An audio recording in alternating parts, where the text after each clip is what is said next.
Ես արտաշատում եմ, վաճառեցի տատիկիս տամոքսը, որպեսզի գամ արտաշատ եւ ծանոթանամ տեղացիների մշակույթի եւ սովորույթների։ Վարդան, դու աչքիս ֆիքսել ես մեր հաց ուտելու ժամը եւ հենց այդ ժամին ես եկել, շատ շունն ես դու։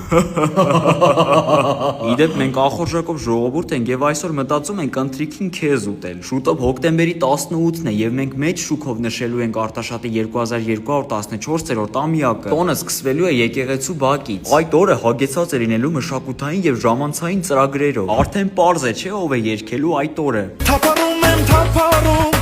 ես իմ սերն եմ որոնում, չկա Հիշում եմ ոնց էր 40 օրականից քեռիս խմած այս պարը սովորացնում ինձ։ Արտաշատը նախկինում եղել է Հայաստանի մայրաքաղաք, թե ինչ եղավ ես չհասկացա, որ սենց ստացվեց։ Ես իմ ժողովրդին ոտքի եմ հանելու, այս հարցը լուծենք։ Վարդան, դե նշեցի, որ ժամը 19:30-ին Արտաշատի համայնքապետարանի մերձակա տարածքում կմեկնարկի համերգը Արման Հովհաննիսյանի եւ Կարեն Սևակ բենդի մասնակցությամբ։ Համերգը բոլորովին անվճար է, կարող ես ընկերներիդ հետ գալ։ Դե դուք սիրում եք ձրի բաներ, ոչ եք։ Դե ինչ կհանդիպենք հոկտեմբերի 18-ին մեզ մոտ, Արտաշատ, Փարք շատ։